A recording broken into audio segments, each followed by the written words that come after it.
Adelante. No se enoja, la verdad tiene derechos, ¿me entiendes? O sea, a mí no. Como te dije a ti alguna vez, es mi Problema. No, sí es tu problema, sino que no es No, mi no es mi- problema. O sea,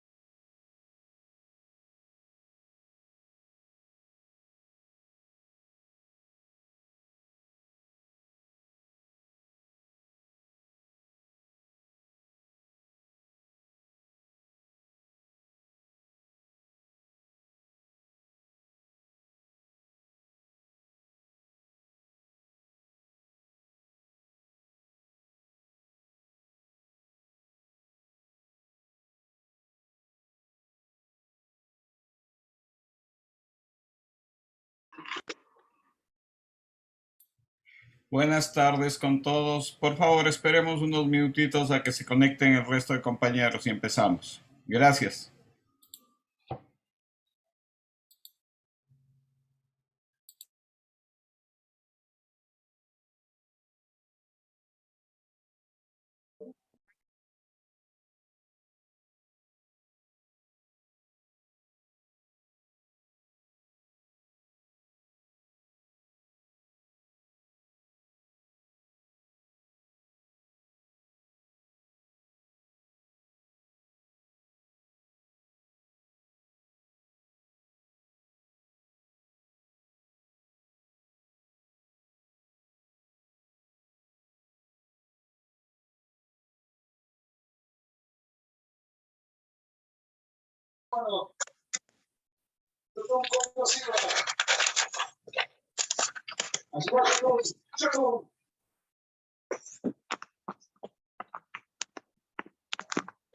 Señores, se lo comienza y lo aplica Yotun con la clase. Pero comienza el portero. Otra categoría, para esa zurda educada, fina que tiene Yotun. golazo, Tacho.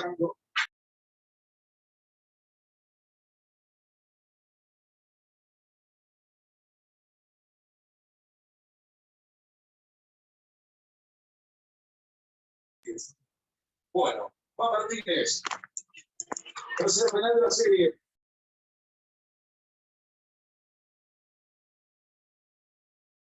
Serie penal, va Martínez.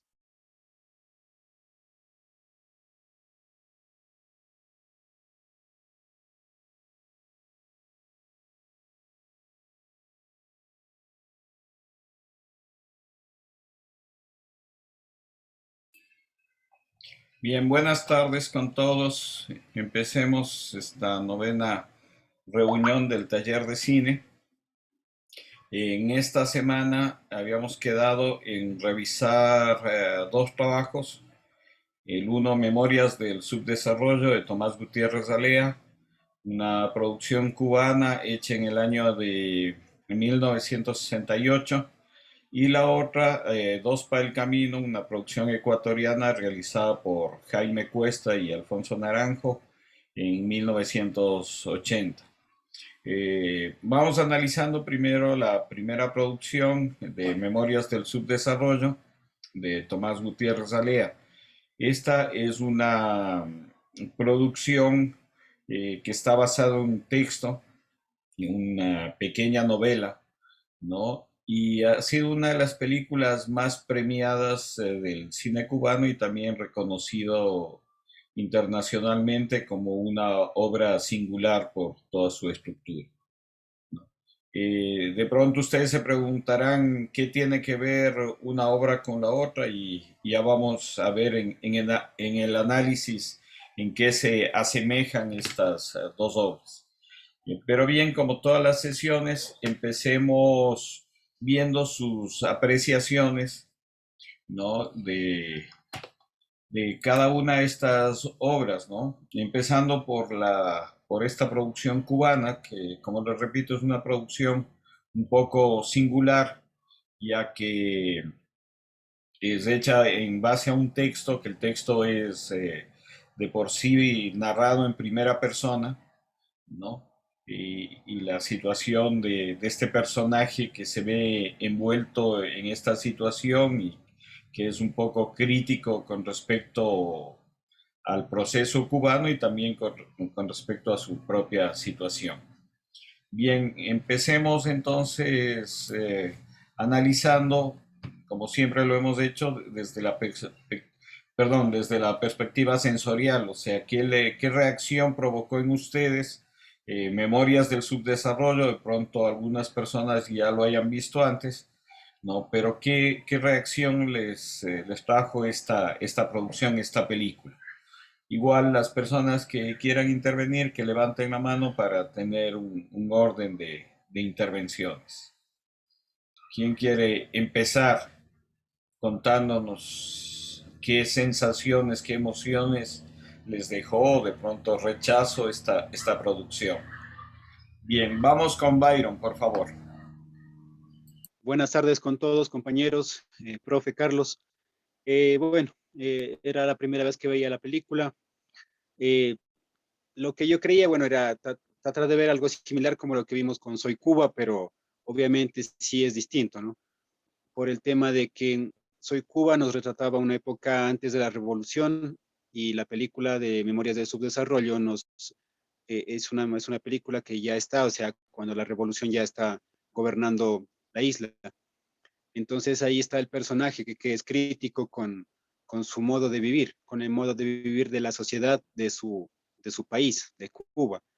Él ve que con la revolución hay como un retroceso, un subdesarrollo para la ciudad, bueno, no la ciudad, bueno, el país, en la gente más que todo.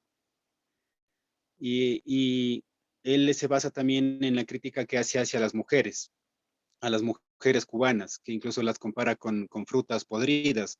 Dice que llegan hasta un tiempo y luego se van dañando. Y aún así el tipo, este personaje, tiene algunas mujeres a las cuales tiene unas relaciones inestables y eso es por su pensamiento de que su generación, su país está yendo para atrás, marcha para atrás, según él.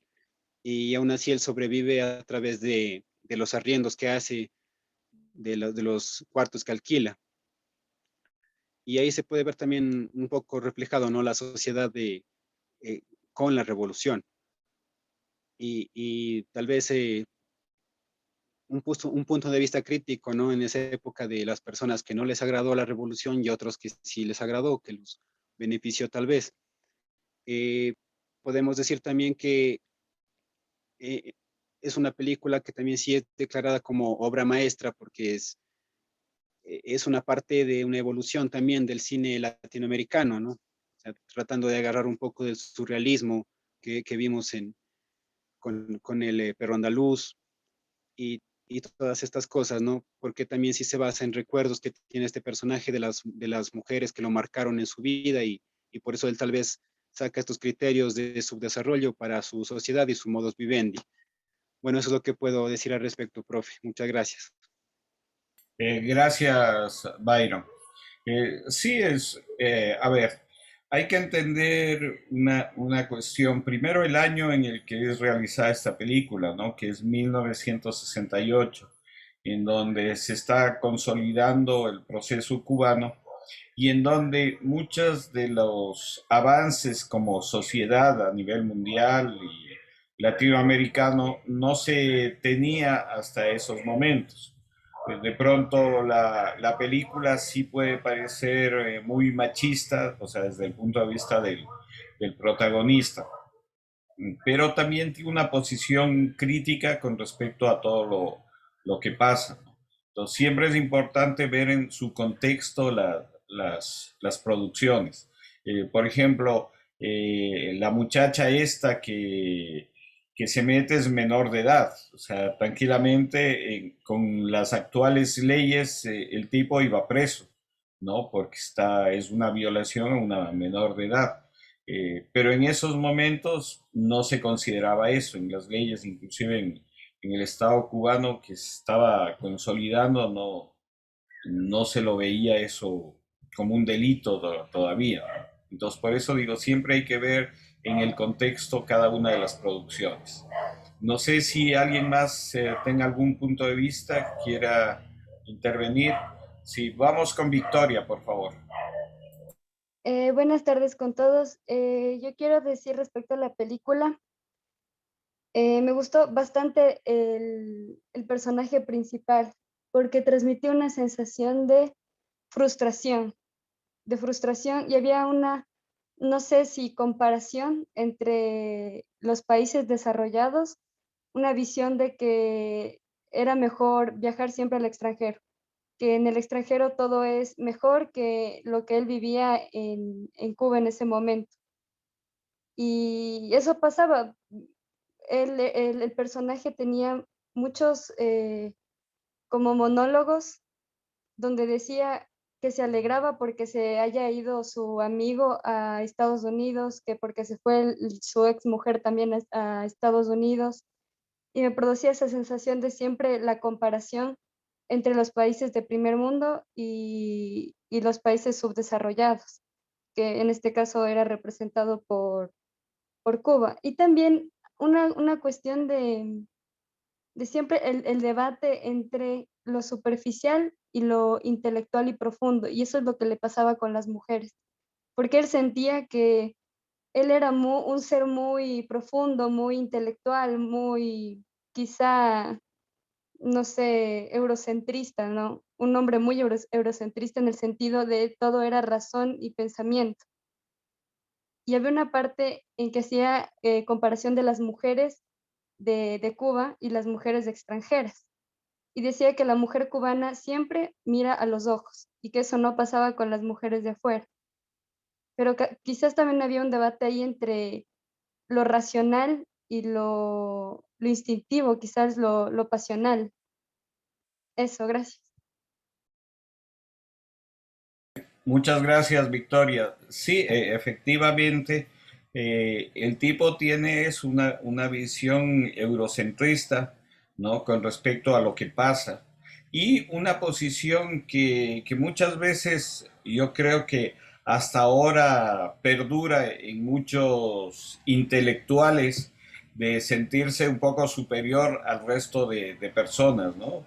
De por tener un conocimiento o una cultura, creerse que están en un estatus algo superior al resto.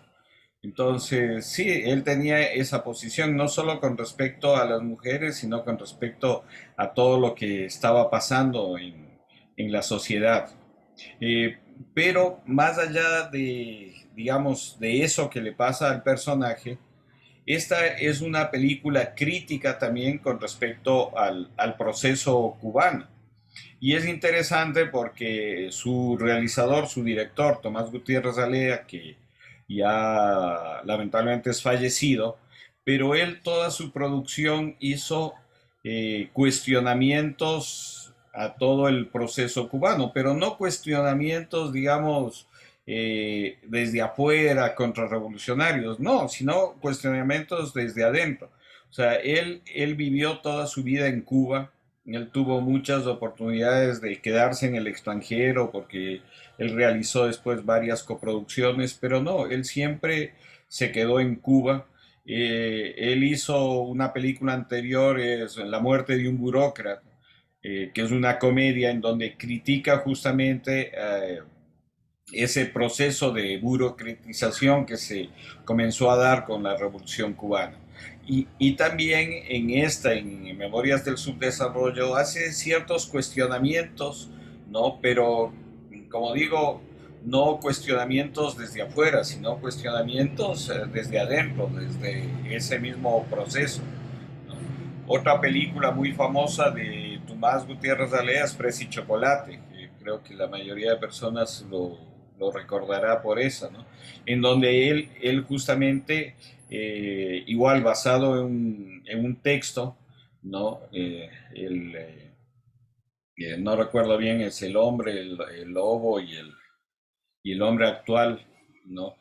Hace un cuestionamiento justamente a la posición de los revolucionarios o de algunos revolucionarios con respecto a las personas que deciden una orientación sexual distinta, ¿no? Entonces, es interesante la obra de Tomás Gutiérrez Alea, como repito, no desde afuera, no desde un proceso externo a la revolución, sino desde el interior tener una posición crítica.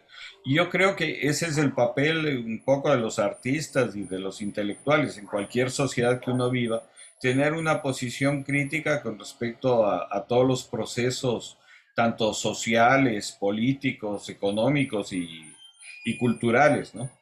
¿Alguien más quisiera dar su apreciación sobre Memorias del Subdesarrollo? Muy buenas tardes. Buenas Yo. tardes. Sí, le escuchamos. Bueno, la película fue la primera vez que la vi. Me pareció muy interesante, ya sea por su producción y por su contenido, ¿no? Como dijo, dijo Carlos, que hay que entender el contexto de la película. Y me parece súper interesante cómo le hace la crítica desde adentro, ¿no? Se puede decir que algunos lo notarían como contrarrevolucionista, pero creo que va más allá. Y la historia, y sobre todo el guión es lo que más me impactó y me interesó.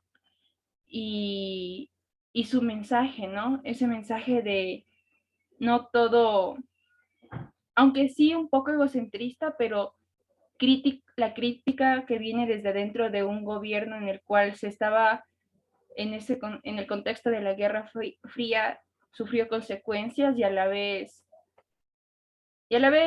creo que no podría hablar mucho del tema porque quizás yo no he vivido eso, pero de la historia que nos han contado, me parece súper interesante e importante entender este punto de vista.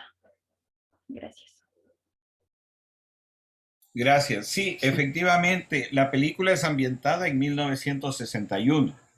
El escritor Edmundo Desnoes era un cubano que vivía en el extranjero, un escritor que vivía en el extranjero, y cuando se realiza el triunfo de la revolución regresa a Cuba.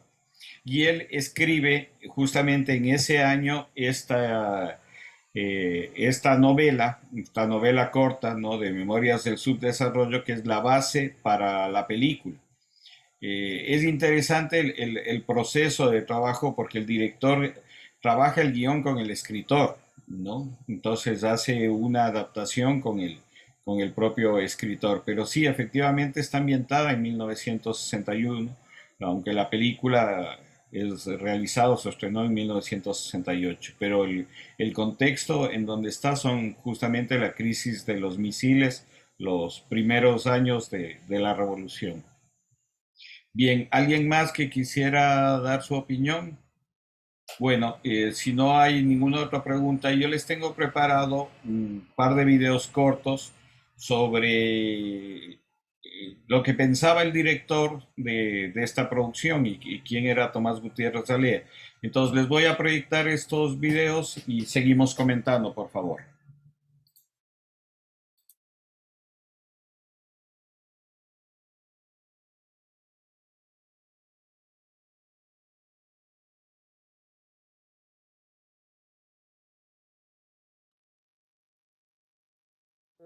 Había estudiado en Italia en el año 51 en el Centro Experimental de Cinematografía.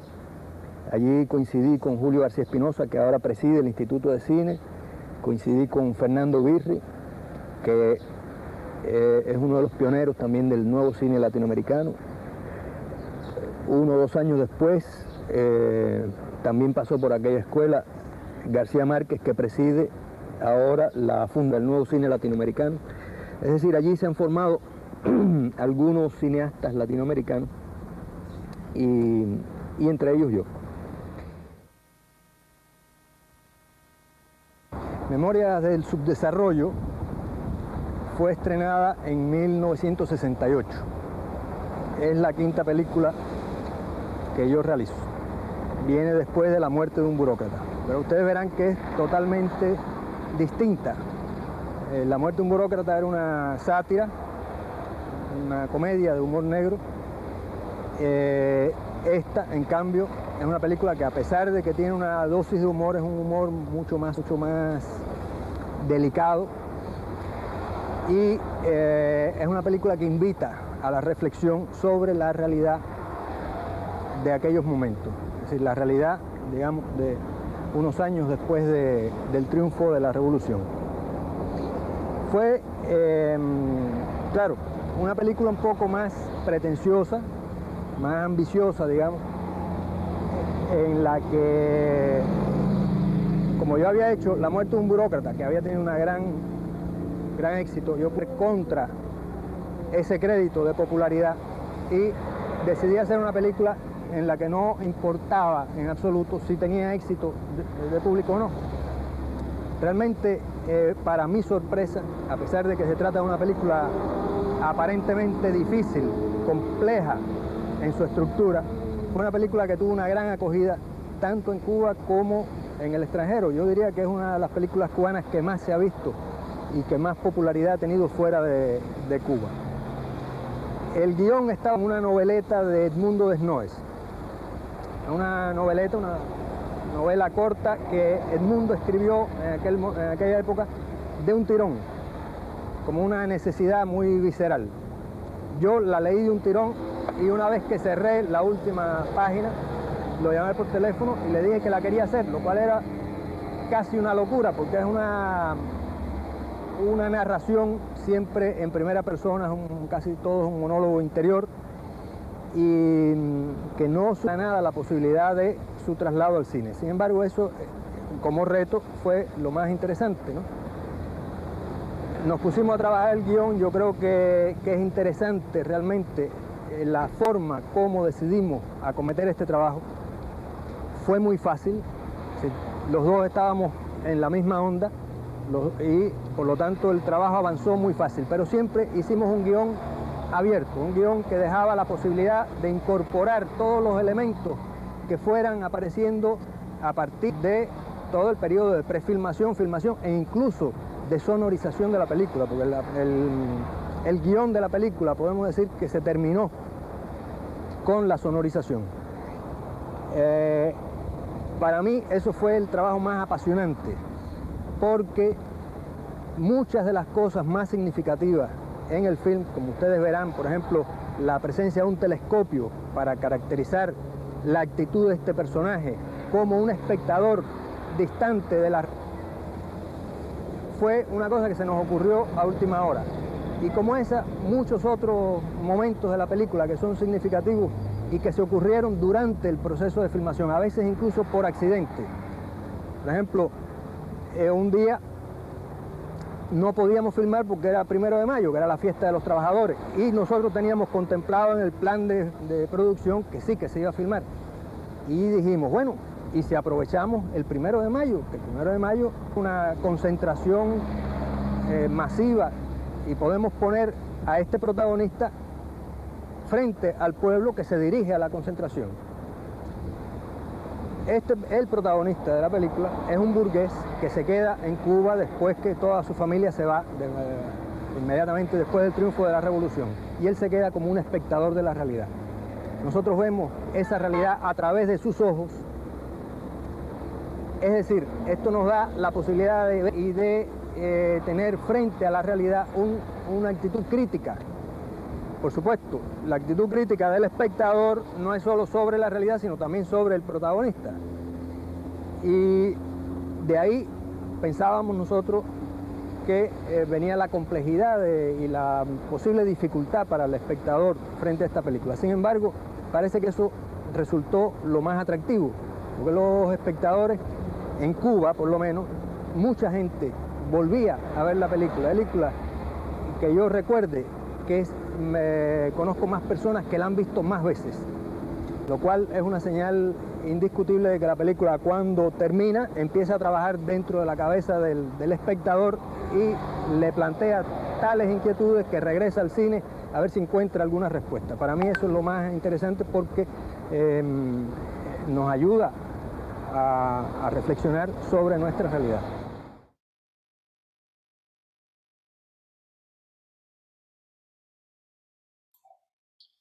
Bien,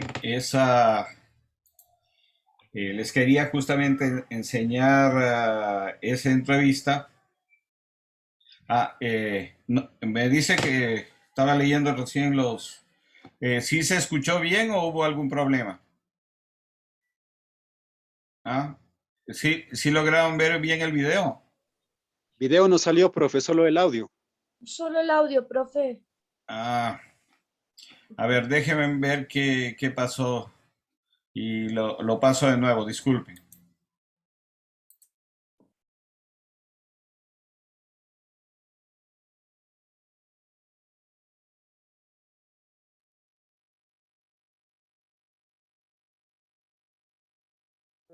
Había estudiado en Italia en el año 51 en el Centro Experimental de Cinematografía.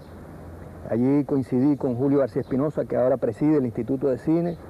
Coincidí con Fernando Birri. Tampoco se ve, profe. Es uno de los pioneros también del nuevo cine latinoamericano.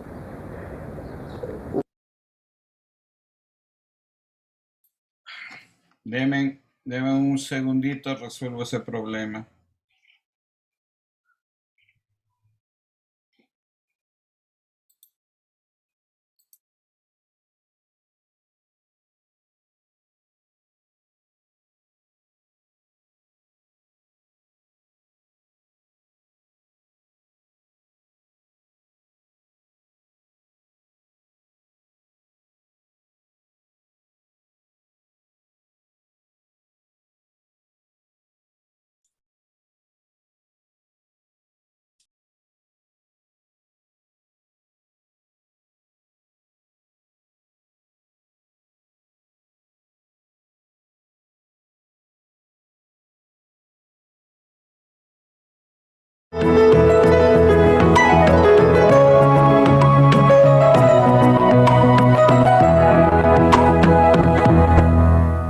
Yo tenía muchas inclinaciones, ¿no? Como tú has dicho, ¿no? Por la música, por la literatura, por la pintura, incluso por la cosa manual, la mecánica, la carpintería, los trucos de magia. Todas esas fueron las cosas que poblaron mi niñez. Realmente tenía una aparente dispersión. Sin embargo, todo eso se sintetizaba en el cine. Y el día que tuve por primera vez una camarita de 8 milímetros en las manos, ya fue la revelación, la certeza de que eso es lo que yo iba a hacer. Titón ha sido y será uno de los artistas más universales que ha dado Cuba. No solo como cineasta, como intelectual en sentido general, su trabajo ensayístico de lo que significa el arte, de lo que significa el cine. Hicimos escritos, hicimos reuniones, hasta que decidimos hacer algo concreto. Y así surgió la idea de hacer el documental El Mégano, que hoy está considerado como el hecho histórico, que a partir de ahí parte el concepto del nuevo cine cubano.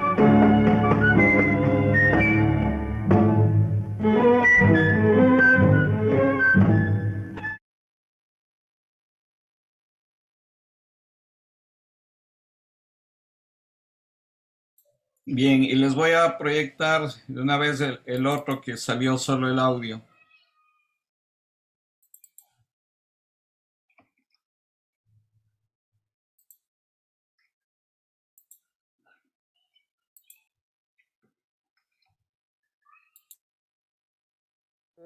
Había estudiado en Italia en el año 51 en el Centro Experimental de Cinematografía. Allí coincidí con Julio García Espinosa, que ahora preside el Instituto de Cine. Coincidí con Fernando Birri, que es uno de los pioneros también del nuevo cine latinoamericano. 1 o 2 años después, también pasó por aquella escuela García Márquez, que preside ahora la funda del nuevo cine latinoamericano. Es decir, allí se han formado algunos cineastas latinoamericanos y entre ellos yo. Memorias del Subdesarrollo fue estrenada en 1968. Es la 5ª película que yo realizo. Viene después de La muerte de un burócrata. Pero ustedes verán que es totalmente distinta. La muerte de un burócrata era una sátira, una comedia de humor negro. Esta, en cambio, es una película que, a pesar de que tiene una dosis de humor, es un humor mucho más delicado, y es una película que invita a la reflexión sobre la realidad de aquellos momentos, es decir, la realidad, digamos, de unos años después del triunfo de la Revolución. Fue, claro, una película un poco más pretenciosa, más ambiciosa, digamos, en la que, como yo había hecho La muerte de un burócrata, que había tenido un gran éxito, yo fui contra ese crédito de popularidad y decidí hacer una película en la que no importaba en absoluto si tenía éxito de público o no. Realmente, para mi sorpresa, a pesar de que se trata de una película aparentemente difícil, compleja en su estructura, fue una película que tuvo una gran acogida tanto en Cuba como en el extranjero. Yo diría que es una de las películas cubanas que más se ha visto y que más popularidad ha tenido fuera de Cuba. El guión estaba en una noveleta de Edmundo Desnoes, una novela corta que Edmundo escribió en aquella época de un tirón, como una necesidad muy visceral. Yo la leí de un tirón y una vez que cerré la última página, lo llamé por teléfono y le dije que la quería hacer, lo cual era casi una locura, porque es una narración siempre en primera persona, casi todo es un monólogo interior, y que no da nada la posibilidad de su traslado al cine. Sin embargo, eso como reto fue lo más interesante, ¿no? Nos pusimos a trabajar el guión. Yo creo que es interesante realmente la forma como decidimos acometer este trabajo. Fue muy fácil, los dos estábamos en la misma onda y por lo tanto el trabajo avanzó muy fácil, pero siempre hicimos un guión abierto, un guión que dejaba la posibilidad de incorporar todos los elementos que fueran apareciendo a partir de todo el periodo de prefilmación, filmación e incluso de sonorización de la película, porque el guión de la película podemos decir que se terminó con la sonorización. Para mí eso fue el trabajo más apasionante, porque muchas de las cosas más significativas en el film, como ustedes verán, por ejemplo, la presencia de un telescopio para caracterizar la actitud de este personaje como un espectador distante de la... fue una cosa que se nos ocurrió a última hora. Y como esa, muchos otros momentos de la película que son significativos y que se ocurrieron durante el proceso de filmación, a veces incluso por accidente. Por ejemplo, un día no podíamos filmar porque era 1 de mayo, que era la fiesta de los trabajadores, y nosotros teníamos contemplado en el plan de producción que sí, que se iba a filmar. Y dijimos, bueno, ¿y si aprovechamos el 1 de mayo? Que el 1 de mayo es una concentración masiva y podemos poner a este protagonista frente al pueblo que se dirige a la concentración. El protagonista de la película es un burgués que se queda en Cuba después que toda su familia se va, inmediatamente después del triunfo de la Revolución, y él se queda como un espectador de la realidad. Nosotros vemos esa realidad a través de sus ojos, es decir, esto nos da la posibilidad de tener frente a la realidad una actitud crítica. Por supuesto, la actitud crítica del espectador no es solo sobre la realidad, sino también sobre el protagonista. Y de ahí pensábamos nosotros que venía la complejidad y la posible dificultad para el espectador frente a esta película. Sin embargo, parece que eso resultó lo más atractivo, porque los espectadores, en Cuba por lo menos, mucha gente volvía a ver la película que yo recuerde que conozco más personas que la han visto más veces, lo cual es una señal indiscutible de que la película, cuando termina, empieza a trabajar dentro de la cabeza del espectador y le plantea tales inquietudes que regresa al cine a ver si encuentra alguna respuesta. Para mí eso es lo más interesante, porque nos ayuda a reflexionar sobre nuestra realidad.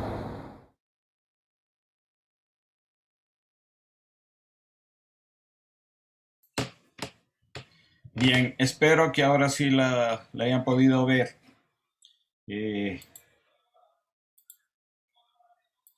Bien, eh, como marca ahí el director, esta es una producción que sí hay que verle 2 y 3 veces. Uno cuando comienza a verle como que comienza a buscarle más sentidos, ¿no? Entonces, sí es interesante esta producción. Y además, como decía, es una reflexión crítica, no solo del personaje, es una reflexión crítica también del realizador con respecto a su realidad. Y su construcción también es bastante singular, ya que utiliza tomas de archivo, tomas documentales en su estructura. Tuve yo la oportunidad de conocer al editor Nelson Rodríguez de esta película, que fue mi profesor en la escuela de cine, y él nos contaba que justamente en el proceso de edición se les ocurría decir, por ejemplo, esta escena de tal documental, metámosla en esta parte, como que el personaje está viendo eso. Entonces, si es una película en donde todo ese proceso creativo, como lo marca el director, fue hasta el final. ¿Por qué? Porque si ustedes recuerdan, él tiene una voz en off que va como contando, narrando su historia, y esa voz en off se puso en postproducción, o sea, cuando ya se estaba haciendo la postproducción de audio. O sea, muchos cambios, muchas reflexiones se hicieron hasta el final, cuando ya se tenían las imágenes hechas. Bien, con esto, ¿alguien tiene alguna pregunta, algún comentario que deseen hacer? ¿Alguna crítica? Nadie. Hoy han venido pocos participativos. Vamos con Vladimir, por favor.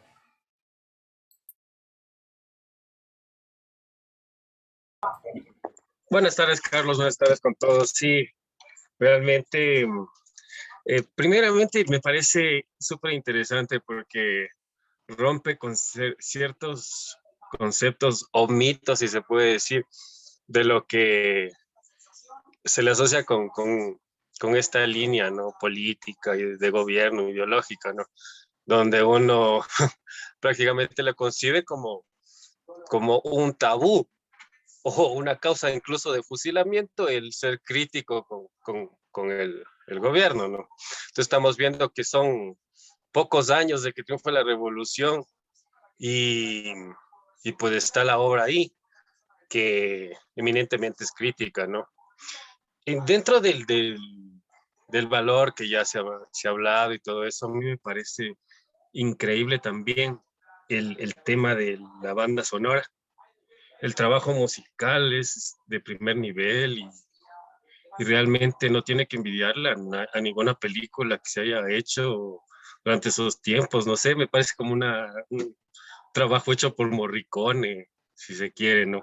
Entonces, la estructura como tal de la película en cuanto al tema musical es fenomenal por un lado y obviamente el trabajo crítico, ¿no? Visto desde este burgués acomodado que tiene una posición, como decía el director, neutral, ¿no? Observando todo desde lejos, pues, y no con una posición definida. Y hablando, por ejemplo, en la parte de que parece genial y que, no sé, no estoy seguro, pero está en esta mesa redonda los intelectuales abordando el temas así políticos, ¿no? Y él critica el mundo desnudo. No estoy seguro si es que es él mismo, ¿no? Que habla y que dice, claro, tú tienes esa posición, pero si vivieses en Cuba sería otra tu posición, no serías nadie, algo así. Y la otra también en el momento del juicio, ¿no? Cuando dice, ahora como los pobres tienen el poder, entonces sí pueden